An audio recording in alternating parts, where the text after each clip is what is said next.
Hello friends, this is Poonam. तुम्हारे एक बार फिर से आप सभी का स्वागत करती हूँ आपके अपने चैनल पूनम एजुकेशन अकेडमी पर। सो फ्रेंड्स, आज हम फिर से बात करने वाले हैं 30 क्वेश्चन की सीरीज़ को लेकर। इससे पहले कि हम जो है 11 क्लासेज अच्छे से अटेंड कर चुके हैं और आप वहाँ पर जाकर उसको जो है डिटेल में पढ़ सकते हैं। तो फ्रेंड्स, जिस भी आप उनके एग्ज़ाम में जो है ईवीएस आपका सब्जेक्ट आने वाला है, उन्हीं सभी एग्ज़ाम के लिए ये वीडियो होने वाली है बहुत ही यूज़फुल। तो चलिए अपने सेशन को स्टार्ट करते हैं। और अगर आपको वीडियो पसंद आए तो प्लीज़ वीडियो को लाइक करना, शेयर करना और आप अपने कमेंट के माध्यम से हमें अपने सुझाव भी दे सकते हैं। तो चलिए फ्रेंड्स, आज हम जो है करने वाले हैं कुछ प्रीवियस ईयर के क्वेश्चन की प्रैक्टिस। आप अपना स्कोर जरूर चेक करना। तो चलिए स्टार्ट करते हैं। तो फ्रेंड्स, आप देख सकते हो यहाँ पर जो है ये हमें सभी नाम जो है मैंने इंग्लिश में आपको समझाने के लिए पिक्चर यहाँ पर लगाई है। हमारा जो पहला मंडल हो जाता है, यहाँ पर आप देख सकते हो ट्रोपोस्फियर। उसके बाद में जो हमारा सेकंड है स्ट्रेटोस्फियर। लास्ट हमारा थर्ड जो मंडल है मीसोस्फियर। फिर आ जाता है हमारा थर्मोस्फियर और बाद में हमारा जो है आ जाता है एक्सोस्फियर। तो यहाँ पर जो है इनको हम हिंदी में बताना चाहेंगे। देखिए फ्रेंड्स, आपको यहाँ पर जो है ये इंग्लिश और हिंदी दोनों में ही याद रखना है, क्योंकि कई बार वो हिंदी में आपको देंगे नहीं और इंग्लिश में आप पहचान नहीं पाओगे। तो हमारा जो पहला हो जाता है वो हो जाता है हमारा यहाँ पर क्षोभमंडल। फिर आ जाता है हमारा यहाँ पर समताप मंडल। उसके बाद में हमारा जो है आ जाता है मध्यमंडल। और फिर आ जाता है हमारा यहाँ पर आप देख सकते हो आयन मंडल। और लास्ट में हमारा जो है मंडल होगा वो होगा बाह्य मंडल। तो आप यहाँ पर इनको हिंदी और इंग्लिश में दोनों में ही अच्छी तरह से देख सकते हो। तो यहाँ पर फ्रेंड्स, हमारे इस प्रश्न का सही जवाब हो जाएगा ऑप्शन नंबर 2 स्ट्रेटोस्फियर, जिसको हम हिंदी में बोलते हैं समताप मंडल। तो चलिए अगले प्रश्न को देख लेते हैं। दक्षिणी गोलार्ध का सबसे लंबा दिन किस दिन होता है? यहाँ पे हमें 4 ऑप्शन दिए गए हैं, 21 मार्च, 21 जून, 23 सितंबर और हमारा लास्ट ऑप्शन है 22 दिसंबर। तो इस प्रश्न का जो है हमारा सही जवाब हो जाएगा 21 जून, यानी कि हमारा ऑप्शन नंबर 2। खाद्य श्रृंखला के परस्पर समूह को कहा जाता है? खाद्य चक्र, श्रृंखला अभिक्रिया, खाद्य जाल, बायोमास का पिरामिड। देखिए यहाँ पर हम इस प्रश्न को भी जो है थोड़ा डिटेल से समझेंगे। तो फ्रेंड्स, इस पिक्चर के माध्यम से हम सबसे पहले समझेंगे कि हमारी खाद्य श्रृंखला क्या होती है। जैसे कि आप यहाँ पर 3 पिक्चर को देख पा रहे होंगे। एक के अंदर हमारा जो है एक पेड़ हो गया, फिर हमारा जिराफ हो गया और फिर हमारा हो गया शेर। तो हमारा जो पेड़ होगा उसको हम क्या बोलते हैं? उसको हम बोलते हैं उत्पादक। फिर हमारा जो ये जिराफ हो जाता है इसको बोलते हैं प्राथमिक उपभोक्ता। और हमारा जो ये शेर हो जाता है इसको बोलते हैं हम द्वितीयक उपभोक्ता। तो ये आपके जो है यहाँ पर इसके 3 चरण जो है दिए गए हैं। ये आपके 3 में, 4 में या 5 में, अधिकतम 5 में यहाँ पर आपको देखने को मिलते हैं। तो यहाँ पर जो है इनकी जो आपकी फिगर होगी उसके हिसाब से ये आपका चेंज होता रहता है। तो सबसे पहले हम यहाँ पर समझेंगे कि हमारी खाद्य श्रृंखला क्या होती है। तो जैसे यहाँ पर उत्पादक दिखाया गया, इसको कौन खाएगा? इसको खाएगा जिराफ। और जिराफ को कौन खाएगा? यहाँ पर शेर। तो ये हमारी यहाँ पर जो है एक खाद्य श्रृंखला यानी कि फूड चेन ड्रॉ हो जाती है। अब बात करेंगे हम कि खाद्य श्रृंखला के जो परस्पर समूह है उसको क्या बोलते हैं। तो इसको भी हम एक पिक्चर के माध्यम से अच्छे से समझेंगे। अब आप इस पिक्चर में देख सकते हो कि हमें यहाँ पर जो है एक से अधिक फूड चेन देखने को मिल रही है। जैसे मैं बात करूँ, यहाँ पर आप देख सकते हो यहाँ पर हमारी फूड चेन पहले ये बन जाती है, फिर यहाँ पर हमारा ग्रास है, इसके द्वारा यहाँ पर इधर चली जाती है, एक यहाँ एक ऐसे ड्रॉ होकर फिर। तो यहाँ पर हमारी जो है कई सारी हमें फूड चेन देखने को मिल रही है। तो मेरा कहने का मतलब है फ्रेंड्स इस फिगर के माध्यम से कि आपकी जो है बहुत सारी फूड चेन मिलकर एक खाद्य जाल का निर्माण करती है। तो यहाँ पर जो हमारा प्रश्न पूछा गया था वो था खाद्य श्रृंखला के परस्पर समूह को क्या कहते हैं। तो यहाँ पर हमें यह कई सारी चेन दिखाई दी, इसका मतलब ये बहुत सारे समूह हो जाते हैं। तो इन समूह को हम क्या बोलेंगे? तो इस समूह को बोलेंगे हम खाद्य जाल। आप इस डेफिनेशन के माध्यम से अच्छे प्रकार से खाद्य जाल को समझ पाएंगे।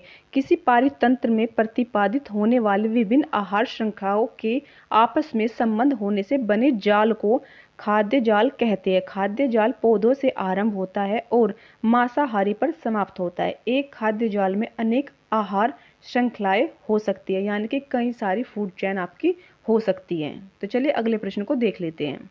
चलिए फ्रेंड्स, हमारा अब आ गया है क्वेश्चन नंबर, देख लेते हैं हम यहाँ पर। इंद्रधनुष में रंगों का क्रम है। तो यहाँ पर हमें 4 ऑप्शन दिए गए, तो इस प्रश्न को हम जो है एक ट्रिक के माध्यम से समझेंगे। इंद्रधनुष में, जैसे कि हमने अपनी पहली छोटी क्लासेस में पढ़ा है कि इंद्रधनुष को जो हम याद कर सकते हैं एक फॉर्मूला के द्वारा, जिसमें आपको जो है बिल्कुल ट्रिक के माध्यम से सभी कलर अच्छे से याद हो जाते हैं, जिसको आप नहीं भूल पाते। तो उसी ट्रिक को हम यहाँ पर प्रयोग करेंगे। तो फ्रेंड्स, आपने सुना ही होगा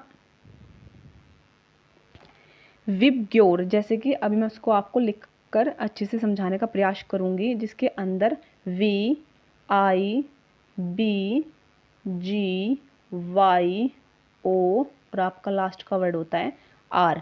तो यहाँ पर ये हमारे जो वर्ड है उनके द्वारा हम इन कलरों को पहचान सकते हैं। तो हमारा जो पहला कलर हो गया यहाँ पर वो हो जाता है violet, indigo, blue, grey, yellow, orange, और हमारा लास्ट हो जाता है रेड कलर।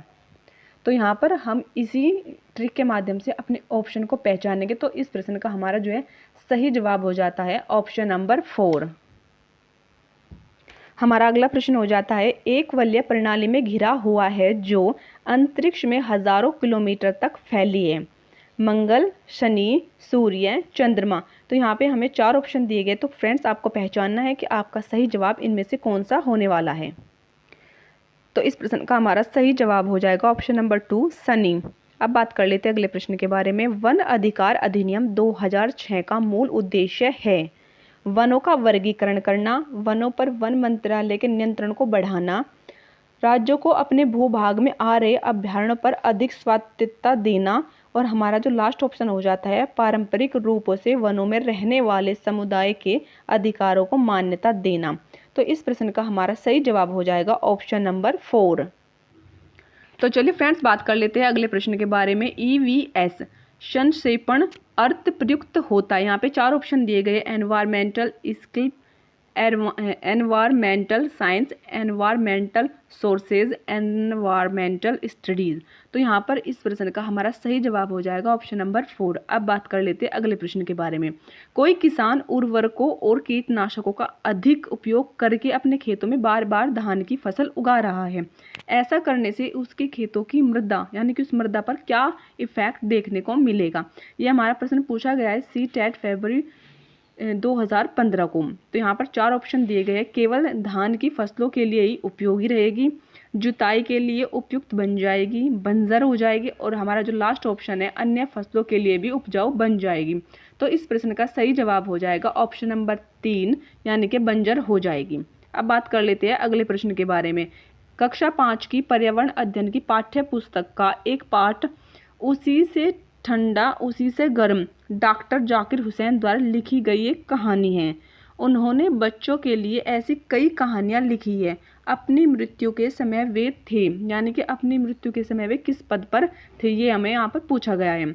यहाँ पर हमें 4 ऑप्शन दिए गए हैं। भारत के न्यायाधीश थे, भारत के उपराष्ट्रपति थे, भारत के राष्ट्रपति थे, या फिर वो भारत के प्रधानमंत्री थे।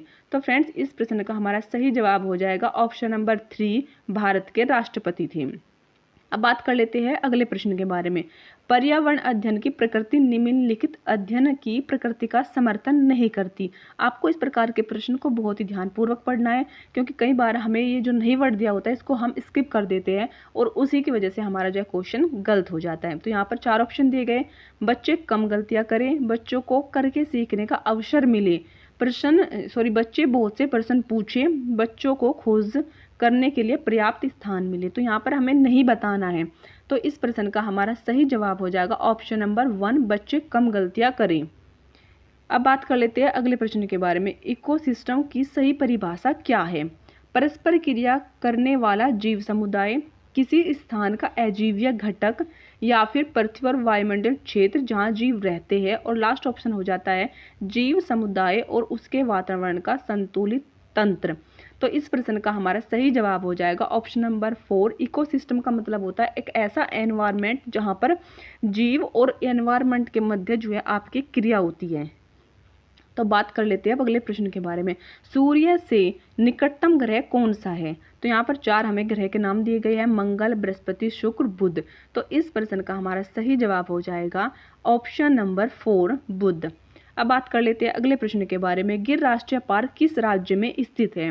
राजस्थान में, गुजरात में, मध्य प्रदेश में, और लास्ट ऑप्शन हो जाता है हमारा महाराष्ट्र।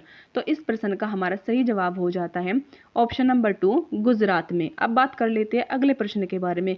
किसी पारितंत्र में तत्वों का चक्रण कहलाता है? जीव, भू रासायनिक चक्र, भूवैज्ञानिक चक्र, रासायनिक चक्र, या फिर इनमें से कोई नहीं। तो फ्रेंड्स इस प्रश्न का हमारा जो है जवाब हो जाएगा ऑप्शन नंबर 1 जीव भू रासायनिक चक्र। अब बात कर लेते हैं अगले प्रश्न के बारे में। चिपको आंदोलन के प्रणेता है? तो यहाँ पर 4 ऑप्शन दिए गए हैं। हेमावती नंदन बहुगुणा, सुंदर लाल बहुगुणा, मदर टेरेसा, और हमारा लास्ट ऑप्शन हो जाता है महात्मा गांधी। तो इस प्रश्न का हमारा सही जवाब हो जाता है ऑप्शन नंबर 2 सुंदरलाल बहुगुणा।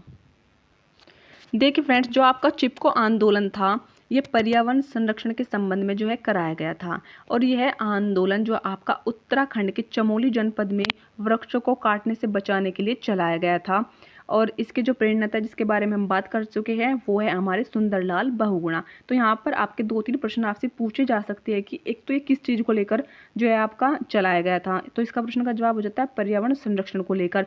एक इससे आप से इसकी जगह के बारे में पूछा जा सकता है, तो वो हो गया उत्तराखंड के चमोली जनपद में। और जो है हमारा 3rd क्वेश्चन हो जाता है इस पर प्रणेता, इसको चलाने वाला कौन था, जिसका हम जिक्र यहाँ पर कर चुके हैं ऑप्शन नंबर 2 सुंदरलाल बहुगुणा। हमारा अगला प्रश्न हो जाता है जो व्यक्ति जंगल में कम से कम 25 वर्षों से रह रहे हैं उनका उस जंगल में भूमि पर और उसमें पैदा होने वाली वस्तु पर अधिकार या जनादेश किसके द्वारा दिया गया था? यहाँ पर आपको 4 ऑप्शन देखने को मिल रहे हैं। संविधान, आदेश, विधेयक 2012 के अंतर्गत, या फिर भारतीय जंगल अधिनियम 1927, जंगल अधिकार अधिनियम 2007, और लास्ट ऑप्शन हमारा हो जाता है भूमि अधिग्रहण अधिनियम 1894। तो इस प्रश्न का हमारा सही जवाब हो जाता है ऑप्शन नंबर 2 भारतीय जंगल अधिनियम 1927। अब बात कर लेते हैं अपने अगले प्रश्न के बारे में। वायुमंडल की सबसे निचली परत कहलाती है? तो इसके बारे में हम ऑलरेडी बात कर चुके हैं। वायुमंडल की सबसे निचली जो परत हमारी होती है वो होती है हमारी यहाँ पर क्षोभमंडल, जिसको हम जो है इंग्लिश में बोलते हैं ट्रोपोस्फियर। समताप मंडल इसको हम इंग्लिश में बोलते हैं स्ट्रेटोस्फियर। आयन मंडल इसको इंग्लिश में हम बोलते हैं जो है आयनोस्फीयर, और ओजोन मंडल को जो है हम इंग्लिश में बोलते हैं ओजोन स्फीयर। तो बात कर लेते हैं अगले प्रश्न के बारे में। रेड डाटा बुक में सम्मिलित है विलुप्त हो रहे जीव, सुभेद्य जीव, आपत्तिग्रस्त जीव, या फिर ये सभी। तो इस प्रश्न का हमारा जवाब हो जाएगा ऑप्शन नंबर 4 ये सभी। अब बात कर लेते हैं अगले प्रश्न के बारे में। अत्यधिक चारण का परिणाम है मृदा प्रदूषण, मृदा अपरदन, ताप प्रदूषण, जलवायु परिवर्तन। तो यहाँ पर जो है हमारे प्रश्न का सही जवाब हो जाएगा ऑप्शन नंबर 2 मृदा अपरदन। अब बात कर लेते हैं अगले प्रश्न के बारे में। जब ध्रुव से भूमध्य रेखा की ओर बढ़ते हैं तब जैव विविधता बढ़ती है, घटती है, स्थिर रहती है, या फिर इनमें से कोई नहीं। तो इस प्रश्न का हमारा जो है जवाब हो जाएगा ऑप्शन नंबर 1 बढ़ती है। काजीरंगा राष्ट्रीय उद्यान प्रसिद्ध है बाघ के लिए, भालू के लिए, एक सींग वाले गैंडे के लिए, या फिर हनगुल के लिए। तो यहाँ पर हम इसके बारे में ऑलरेडी बात कर चुके हैं। तो इस प्रश्न का हमारा सही जवाब हो जाएगा ऑप्शन नंबर 3 एक सींग वाला गैंडा। विश्व पर्यावरण दिवस कब मनाया जाता है? 22 मार्च, 22 अप्रैल, 5 जून, या फिर 15 जून। इस प्रश्न का हमारा सही जवाब हो जाएगा ऑप्शन नंबर 3 5 जून। अब बात कर लेते हैं अगले प्रश्न के बारे में। ओजोन परत की मोटाई नापने की इकाई है डेसिबल, डॉबसन इकाई, पास्कल, या फिर वेबर। तो यहाँ पर इस प्रश्न का हमारा सही जवाब हो जाएगा ऑप्शन नंबर 2 डॉबसन इकाई। अब बात कर लेते हैं अगले प्रश्न के बारे में। चिपको आंदोलन की जनक गोरा देवी द्वारा चिपको आंदोलन किस गांव से प्रारंभ किया गया था? तो इस प्रश्न का सही जवाब हमारा हो जाएगा ऑप्शन नंबर 1 रैनी गांव द्वारा। अब बात कर लेते हैं आज के लास्ट के प्रश्न के बारे में। मानव पर्यावरण संबंध एक संकल्पना है ऋणात्मक, धनात्मक, संज्ञानात्मक, या फिर ये सभी। तो इस प्रश्न का हमारा सही जवाब हो जाएगा ऑप्शन नंबर 4 ये सभी। तो फ्रेंड्स आज की वीडियो में इतना ही। अगर आपको वीडियो पसंद आई हो तो प्लीज़ वीडियो को लाइक करना, क्योंकि आपके लाइक करने से हमें मिलता है मोटिवेशन, जिससे मन करता है कि कुछ और भी बेहतर आपको जो है करके आपके सामने रिप्रेजेंट किया जाए। तो friends thank you for watching this video.